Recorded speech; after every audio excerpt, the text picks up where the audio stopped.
In the midterm elections, the president's party does poorly. It's an axiom of American politics. I mean, there are a few exceptions every once in a while. George W. Bush-era Republicans did okay in the first midterms that were held after 9/11. Clinton-era Democrats did okay in the aftermath of Newt Gingrich and his very unpopular anti-Clinton impeachment crusade. Those are the midterms in '98.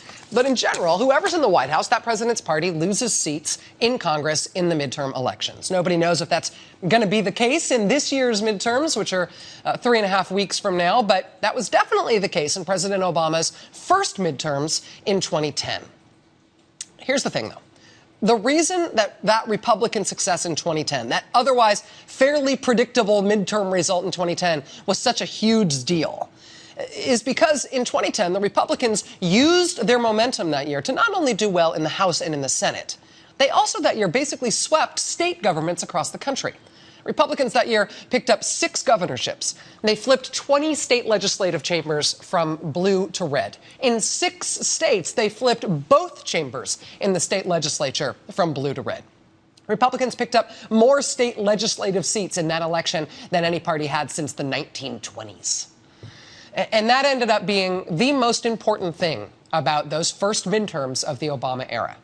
In Washington, yes, they took the House, and that is what the Beltway cared about the most, right? But flipping to John Boehner as Speaker from Nancy Pelosi as Speaker, honestly, that pales in comparison to the importance of what happened in the states. Because when Republicans took those state governments all across the country, they decided they would use that power to not just enact the kind of policies they wanted in those states on, economic issues or agriculture or education and other stuff.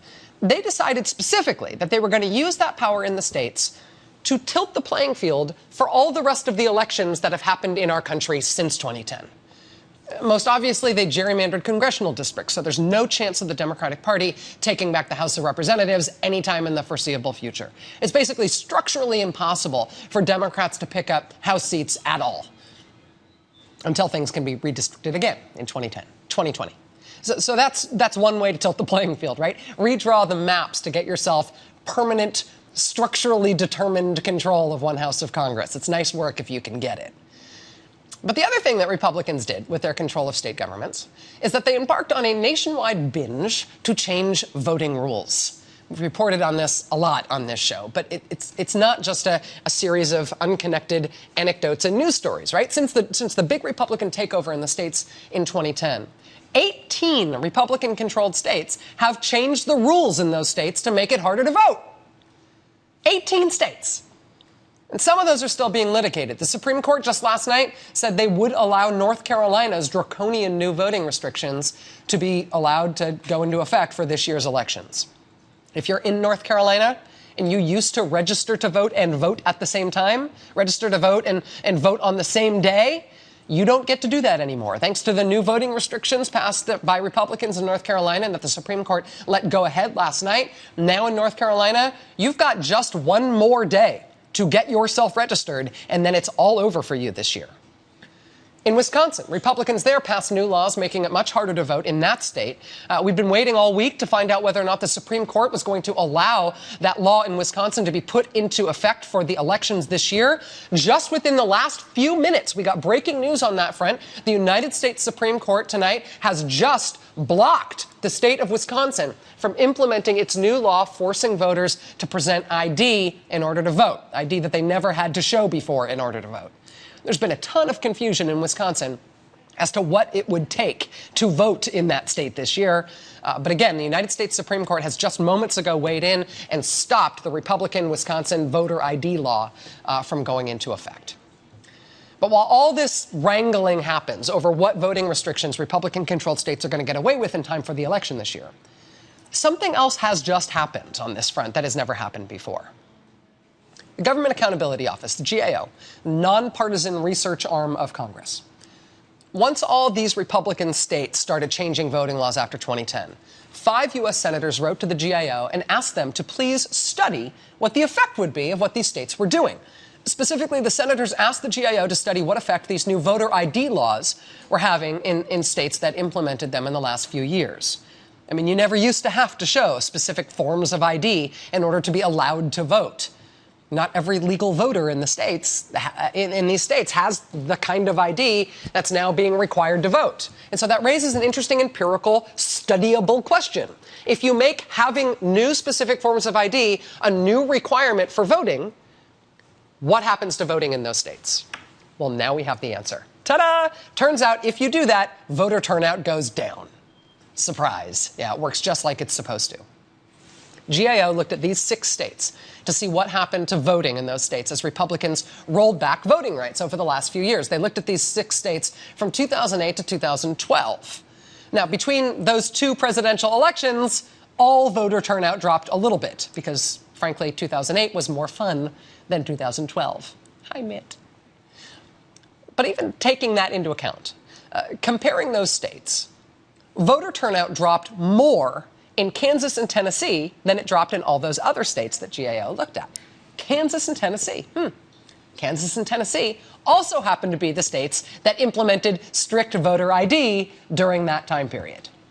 So who voted less once these states got these strict voter ID requirements? We can be specific about that. Turns out that voter turnout was specifically down among young voters and among black voters.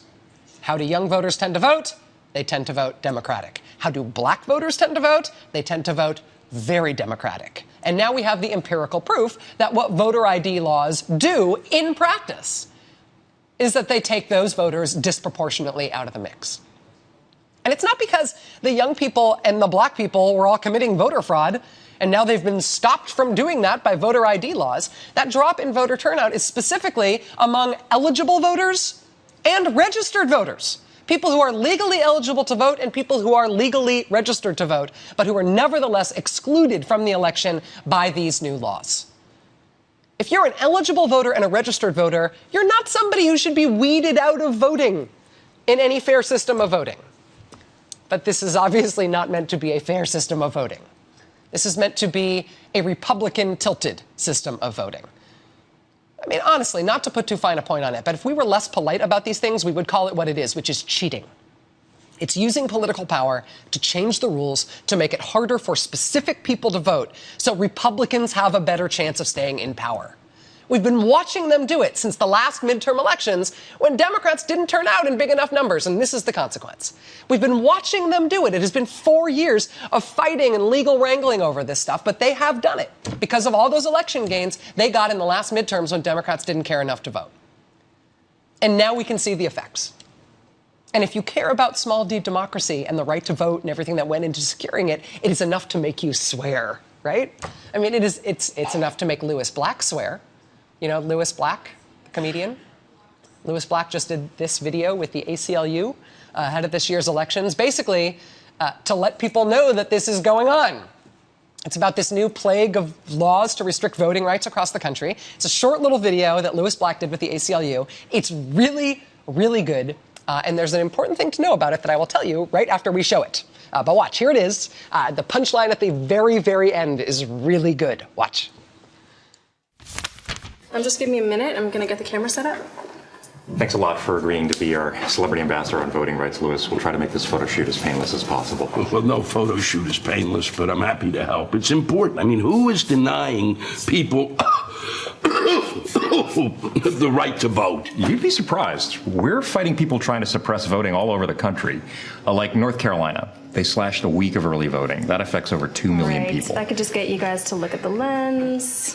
Why stop people from voting early? Well, early voting makes it easier to vote, and that can decide an election. Here, this is a picture that I carry around with me everywhere I go in case I get a chance to talk about early voting. Look at that line. What the hell is that? Is it Black Friday? I mean, you'd think that the people of Florida would want their voters to, vote. What's next, a poll tax? Well... Oh, no way! If I can just have you look into the Voter lens. ID, like they tried to implement in Wisconsin, costs money. It essentially is a poll tax. And look at what they made Wisconsinites do just to get one of these ID cards. This is an actual document from the state of Wisconsin, which is supposed to show how easy it is to get an ID.